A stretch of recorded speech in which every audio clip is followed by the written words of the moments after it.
औज़ुबिल्लाहिमिनश्शैतानिर्रजीम बिस्मिल्लाहिर्रहमानिर्रहीम। अस्सलाम वालेकुम व्यूअर्स, उम्मीद करती हूँ आप सब खैरियत से होंगे। अल्लाह के हुक्म से मैं बिल्कुल ठीक ठाक हूँ। आज हम बनाने लगे हैं मसाला भरे करेले, जो बहुत ही ज़बरदस्त और बहुत ही आसान तरीके से बनेंगे।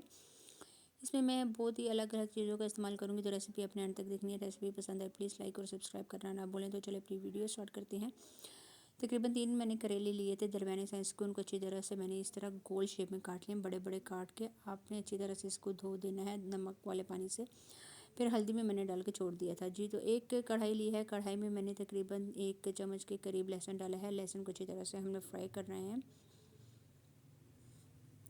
जैसे ही हमारा लहसुन फ्राई हो जाएगा तो हम इसमें तो कुछ चीज़ें इस्तेमाल करेंगे। तकरीबन मैंने लिए थे 1 चम्मच के करीब मैंने सौंफ लिया, आधी चम्मच कौलवंज और आधी चम्मच मेथी दाना लिया है। इन सब चीज़ों को अपने लहसुन में डाल के अच्छी तरह से हमने फ्राई करना है।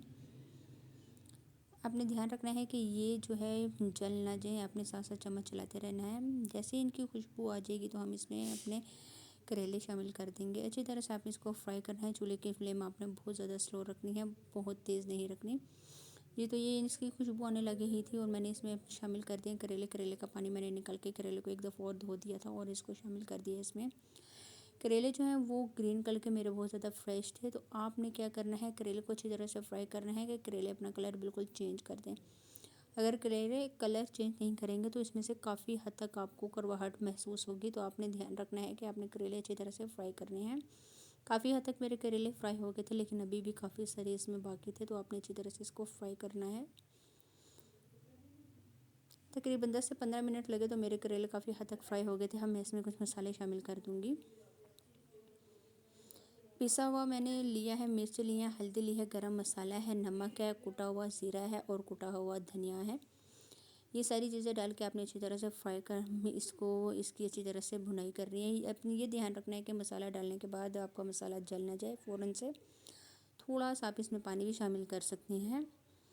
अच्छी तरह से मिक्स करने के बाद ध्यान रखना है कि आपके अच्छी तरह से ये फ्राई हो जाए, मसाला अच्छी तरह से बन जाए। साथ में तकरीबन आपने 1-2 बूंद इसमें पानी भी शामिल कर देना है कि आपका मसाला जले नहीं। अच्छी तरह से फ्राई करने के बाद तकरीबन 3 से 4 मिनट लगे मुझे इसको अच्छी तरह से फ्राई करते हुए। तो इसने काफ़ी हद तक ऑयल छोड़ दिया था। मैं इसमें डाल दूँगी पिसा हुआ नारियल।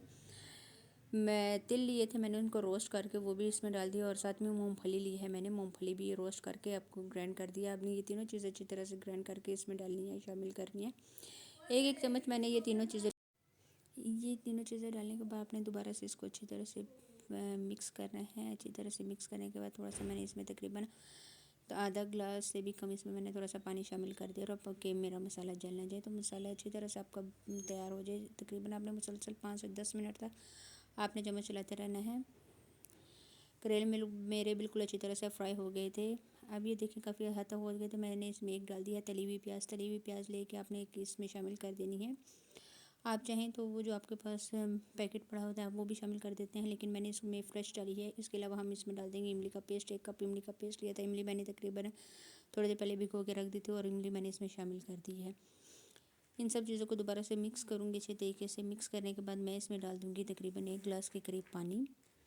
अच्छी तरह से पहले इसको मिक्स करेंगे। मिक्स करने के बाद अब मेरे पास है 1 गिलास पानी। पानी आपने इसमें कम ही शामिल करना है क्योंकि करेले आपके फ्राई हो गए हैं। 1 गिलास पानी डालने के बाद हम इसको हल्की आंच पे रख देंगे। अच्छी तरह से मिक्स करने के बाद तकरीबन 2 मिनट आपने इसको अच्छी तरह से मिक्स करना है। मिक्स करने के बाद आप इसको दम पे रख देंगे तकरीबन 5 से 6 मिनट के लिए। हल्की आंच पे आपने इसको दम दे देना है जी। तो 5 से 6 मिनट गुजरने के बाद मैंने देखा तो हमारा सालन बिल्कुल अच्छी तरह से तैयार हो गया था। ऑयल भी काफ़ी हद तक ऊपर आ गया था और बहुत ही ज़बरदस्त खुशबू आ रही थी। ये देखिए मैं आपको मिक्स करके दिखा देती हूँ।